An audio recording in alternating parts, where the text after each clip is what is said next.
रामकृष्ण हरी. सर्व भाविक भक्तांना कळविण्यात अतिशय आनंद होतो की अखंड हरिनाम सप्ताह ग्रंथ ज्ञानेश्वरी कीर्तन सोहळ्यांची माहिती घर बसल्या सर्वांना कीर्तनामध्ये श्रवण आणि मनन चिंतन व्हावं म्हणून आज आपल्या मोबाईलवर यूट्यूबवर चंपतराव डाकोरे न्यूज या चॅनलला सर्च करा आणि त्यामध्ये असलेल्या कीर्तनाचा आवश्यक लाभ घ्यावा. धार्मिक कार्याची माहिती घर बसल्या सर्व भाविक भक्तांना मिळावी आणि त्या कीर्तनामधून भक्तांचं श्रवण व्हावं, चिंतन व्हावं या हेतूनं चंपतराव डाकोरे न्यूजला सबस्क्राईब करा. आपण सबस्क्राईब केल्यास नेहमी आपल्याला माहिती मिळेल. आपण आनंद घ्या, इतरांना सुद्धा आनंद देण्यासाठी लाईक करून जास्तीत जास्त शेअर करा.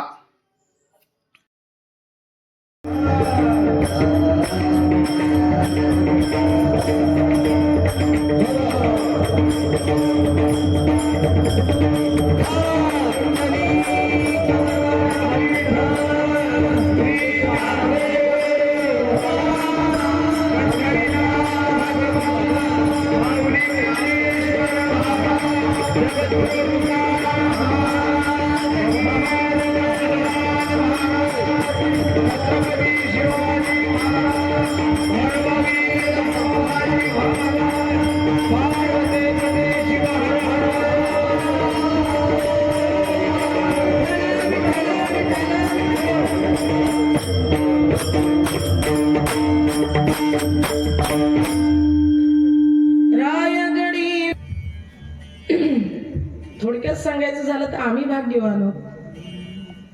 कसे काय भाग्यवान आहोत? मुझे तूने मालिक बहुत कुछ दिया है, तेरा शुक्रिया है, तेरा शुक्रिया है. अगर जो न मिलती रहमत तुम्हारी तो दुनिया में क्या थी औकात मेरी. मुझे तूने जीने के काबिल बनाया, तेरा शुक्रिया है, तेरा शुक्रिया. का भाग्यवान आहोत महाराज. तर जो हार आहे ना फुलांचा तो पहिल्यांदा महाराजांच्या गळ्यामध्ये येतो. भगवंतासारखी पूजा संतांची केली जाते. त्या संतांच्या सानिध्यामध्ये राहण्याचं भाग्य आम्हाला लाभलं. उजळले भाग्य आता संतांच्या सानिध्यामध्ये राहिल्यामुळं काय झालं? अवघी चिंता. संतांच्या सानिध्यामुळं काय झालं? संत दर्शनी हाला पद्मनाभ जोड देवाच्या पायाचं सुद्धा दर्शन झालं. नवे नवे देवाच्या सहवासात राहण्याचा योग आला. म्हणून आम्ही धन्यवाद भाग्यवान आहे ना, भाग्यवान आहोत. प्रत्येक जण भाग्यवान आहे, पण जो भगवंताच्या भक्तीमध्ये तो भाग्यवान आहे. तुकोबाराय म्हणतात भाग्यवंत होणं हे भाग्यवान झाल्यानंतरच होता येतं. अगोदर भाग्यवान व्हा, नंतर भाग्यवंत व्हा. काही लोक भाग्यवान आहेत पण भाग्यवंत नाही. काय काय म्हणावं? संसारिक भाषेत सांगायचं झालं, बरेच लोक म्हणतात बाबा माझ्यासारखा भाग्यवान माणूस या गावात नाही. त्यांना विचारलं का बरं बाबा? ते म्हणतात पोरग फार चांगले, निर्व्यसनी आहे. बर. एखादा माणूस म्हणतो माझ्यासारखा भाग्यवान या गावात नाही. का बरं बाबा? तो म्हणतो बायको फार चांगली आहे, वेळेवर खायला देते, व्यवस्थित सगळी व्यवस्था करते, मी भाग्यवान. बर. एखादा बाबा म्हणतो मी या गावामध्ये भाग्यवान आहे. का बरं? सगळ्यात जास्त धन माझ्याकडे.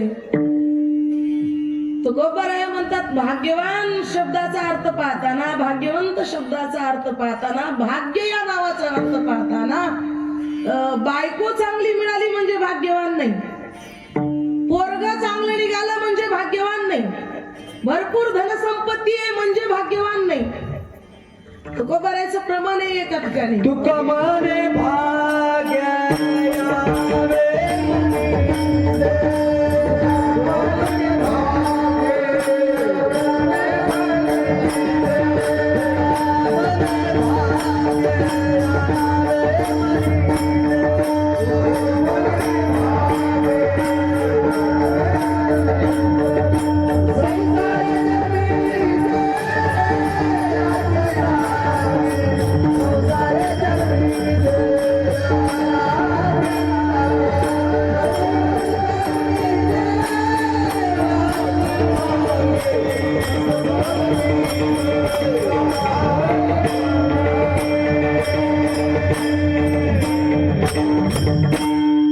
याला भाग्य म्हणता काय? तुकोबाराय म्हणतात याला भाग्य म्हणता येणार नाही. है ना? कटवास बरा सुता पायी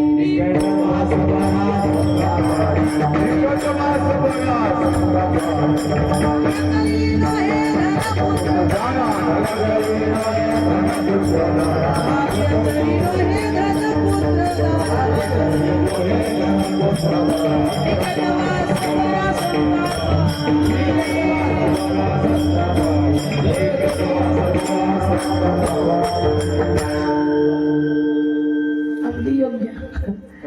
भाग्य तरी नोहे धन पुत्र दारा म्हणजे बायको म्हणजे भाग्य नाही, धन म्हणजे भाग्य नाही, पुत्र म्हणजे भाग्य नाही. काय म्हणजे भाग्य?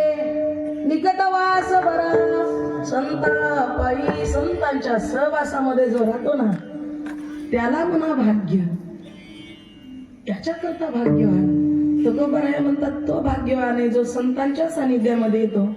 एकदा का भाग्यवंताच्या सानिध्यामध्ये भाग्यवानाच्या सानिध्यामध्ये तो आला ना तर तो भाग्यवंत व्हायला वेळ लागत नाही. कारण संतांची एक भूमी आहे, संतांची एक भूमिका आहे.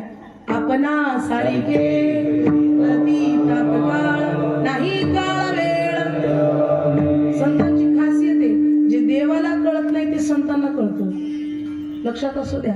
देवाचं द्वार आहे, देवाच्या द्वारात गेल्यानंतर कोणीही रडत बाहेर येत नाही. पण एका दिवशी अशी गंमत घडली महाराज. भगवान कृष्ण परमात्मा द्वारकेचा राणा आहे, द्वारकेमध्ये बसलेला आहे. दर्शनाला अनेक लोक जात आहेत, आपापली अडचण सांगतायत, बाहेर येत आहेत. जाताना रडत जात आहेत, येताना आनंदानं बाहेर येत आहेत. पण गंमत अशी घडली, एक माणूस हसत मध्ये गेला आणि येताना बाहेर रडत आला. किती अवघड आहे. देवाच्या द्वारात गेला, बाहेर येताना रडत आला. हे रडत येणाऱ्या माणसाला नारदांनी पाहिलं. नारद महाराज देवाच्या दर्शनाकरता चालले होते. रडत येणाऱ्या ग्रस्ताला पाहिलं, विचारलं काय झालं तुम्हाला? अहो या द्वारातून कुणीच रडत जात नाही, उलट रडत जातात आणि हसत बाहेर येतात, आनंदानं बाहेर येतात. आणि तुम्ही पहिली व्यक्ती आहात जे हसत बाहेर मध्ये गेलात, रडत बाहेर आलात. कारण काय? त्या व्यक्तीने सांगितलं म्हणे काय करू? म्हणजे झालं काय मला सांगा. काही नाही म्हणे, माझ्या मुलीचं लग्न ठरलं, लग्नाकरता 20,000 रुपयाची गरज होती, म्हणून मी देवाकडे गेलो. मग काय झालं? देवाने दिलं नाही का? नाही म्हणे, द्यायचं ठरलं पण देवाचा स्वभाव कसा आहे? देशी देवा देशी, तू काहीतरी दे, त्याच्या बदल्यामध्ये मी तुला देईन, असं आमच्या दोघांचं ठरलं. बरं मग तुम्ही काय करता? तो मला मी फार सुंदर चित्रकार आहे, खूप सुंदर चित्र काढतो. मग देवाचं माझं असं ठरलं, देवानी मला सांगितलं की तू माझा एक सुंदर फोटो काढून आण. तू हुबेहूब माझ्यासारखा जर फोटो काढून आणला तर मी तुला 20,000 रुपये देईल म्हणे. मग काय झालं? हो म्हणे, मी देवाची प्रतिमा पाहिली, देवाला पाहिलं प्रत्यक्षात सिंहासनावर बसलेलं. जसा परमात्मा बसला हुबेहूब तशीच फोटो काढून मी घरून घेऊन आलो. एका दिवसानंतर मी आलो. मग आल्यानंतर भगवंताला ती फोटो दाखवली. मग काय झालं? गंमत अशी झाली, जसा परमात्मा मी पाहिला तसाच फोटो मी काढला, पण देवाजवळ आल्यानंतर मला देवाचं रूप वेगळं दिसायला लागलं. देव म्हणायचे, हे पारे याचा डोळा कसा आहे आणि माझा डोळा पहा कसा आहे, याच्यामध्ये माझा हात कुठे ठेवलेला आहे आणि आता माझा हात कसा आहे, हे सगळं काही सौम्यपणा दिसायचंच नाही. म्हणजे दररोज वेगळेपणा, दररोज वेगळेपणा. असं मी बऱ्याचदा देवाची फोटो काढून आणलो आणि बऱ्याचदा मी देवाला दाखवलं, पण प्रत्येक वेळा देव वेगळाच दिसतो, प्रत्येक वेळा देव वेगळाच दिसतो. काय करू? मला 20,000 रुपये मिळणार नाही. रडत बाहेर आला. नारद मुनी हुशार होते, चतुर होते. परमात्मा चतुरात्म शिरोमणी आहे. पण नारद महाराज संत आहेत महाराज. त्या चतुराला सांभाळण्याची, त्या चतुराला अडवण्याची ताकद संतांकडे. संत म्हणले काळजी करू नका, तुमचं काम मी केल्याशिवाय राहणार नाही, पण फक्त एवढंच की देवाला विचारलं तरी सांगू नका, हे तुम्हाला कोणी सांगितलं. तुमची अडचण मी दूर करतो, पण देवानं विचारलं तरी सुद्धा सांगायचं नाही की एक मधली अडचण कुणी भागवली. मग नारदांनी सांगितलं काय करा म्हणे, आता देवाकडे जाण, देवाला सांगा मी तुमचा उभेऊब फोटो काढून आणायला तयार आहे. लागली पाहिजे हो म्हणे देवा, पण उद्या तुमच्याकडून 20,000 घेऊन गेल्याशिवाय राहणारच नाही. हो म्हणे, ठरलं, जा काढून आणा फोटो. मग निघाला बाहेर, देवाला सांगितलं, घरी आला. तो मोठ्या एक नर्शीला गेला, मोठ्या जनरल स्टोर्स मध्ये जाऊन एक मोठा आरसा खरेदी केला. मोठा आरसा खरेदी केला आणि आरशाला वरून पॅकिंग केलं, सगळं वरून सगळा पडदा लावून पॅकिंग केलं, सगळं फोटो काढल्यासारखा तयार करून घरी देवाच्या द्वारामध्ये घेऊन आला. आणि आल्यानंतर सांगितलं, देवा मी तुमचा जशाच तसा फोटो काढून आणला. कृष्णाला वाटलं बरं आहे, पाहावं. देवानं ती आणलेला फोटो हातात घेतला, त्याच्यावरचा पडदा काढला. पाहू लागले कृष्ण परमात्मा, आता काय दाखवेल आरसा, काय दाखवेल सांगा ना. देवानं किती रूप बदलू द्या, आरसा काय दाखवते, जे आहेत ते दाखवू लागलं. देव म्हणले 20,000चं ठरलं होतं ना आपल्या दोघांचं, तुला मी 40,000 देतो, पण मला सांग तुला हे सांगितलं कोणी. तुला मी 40,000 द्यायला तयार आहे, पण एवढंच सांग मला की नेमकं तुला हे आरसा आणायची युक्ती सांगितली कुणी. तो माणूस म्हणला, देवा 20,000 ठरलं ना, 20,000 द्या, पण विचारायचं अजिबात विचारायचं नाही. देव म्हणले 1,00,000 देतो बा, पण फक्त सांगून जा की ही युक्ती तुला कोणी सांगितली. त्यावेळी गृहस्थानं सांगितलं, देवा ही युक्ती मला संतांनी सांगितली. सांगायचं एवढं भाग आहे. त्या भाग्यवान लोकांच्या सहवासामध्ये आम्ही गेलो तर भाग्यवंत व्हायला वेळ लागत नाही. म्हणून तुकोबाराया म्हणतात, भाग्यवान व्हा. मग भाग्यवान झालात तर भाग्यवंत व्हायला वेळ लागत नाही. पण बरेचसे लोक आजच्या काळात विचारलं तर भाग्यवान कुणाला म्हणावं असा जर प्रश्न टाकला तर कलियुगामध्ये ज्याचं वेळेवर लग्न झालं त्याला भाग्यवान म्हणायला काय हरकत. आता ही जनरेशन हे चालू आहे, प्रत्येक गावात 4-2 लेकरं मोकळीच आहे.